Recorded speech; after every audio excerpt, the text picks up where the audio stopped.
Bugünkü dərsimiz sənin həyatını tamamilə dəyişə bilər. Çünki bugün öyrənəcəksən ki, səni zəiflədən, qorxudan, sarsıdan şeylər, hadisələr deyil, sənin hücum düşüncələrindir. Kimsə sənə qarşı bir söz deyəndə və ya həyatında çətinlik olanda düşünürsən ki, mənə hücum olunur. Amma həqiqət odur ki, hücum heç vaxt çöldən gəlmir.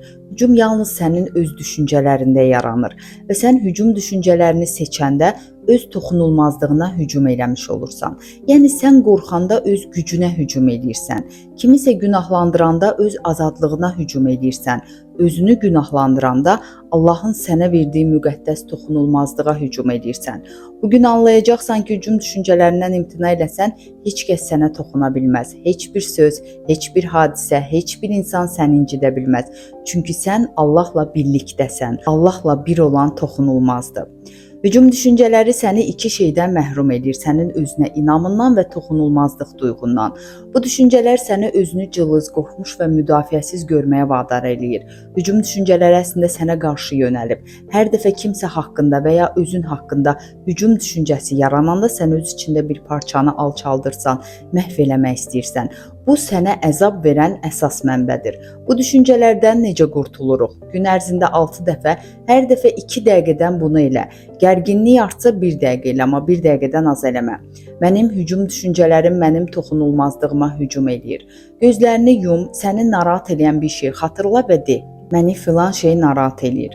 Mümkün nəticələri sadala. Hərəsinə 5-6 nəticə yaz. Qorxuram ki, filan şey baş verər. Bir də yaz. Qorxuram ki, filan şey ola bilər. Sonra bu cümləni de. Bu mənim düşüncəmdir. Yalnız mənim düşüncəm məni zəiflədir və yalnız mənim düşüncəm məni gücləndirir. Mən indi sülhü seçirəm. Çünki həqiqi mahiyyətim toxunulmazdır. Öz düşüncələrimdən başqa heç nə mənə təsir eləyə bilməz. Mən təhlükəsizlikdəyəm. Məsələn, mənim maliyyə vəziyyətim narahat edir. 6 qorxunu yaz. Qorxuram ki, gəlir azalar, borcum artar, özümü zəif hiss eləyərəm, başqaları məni tənqid eləyər, planlarım dağılar və s. Bu mənim düşüncələrimdir. Mənim hücum düşüncələrim mənim toxunulmazlığıma hücum edir.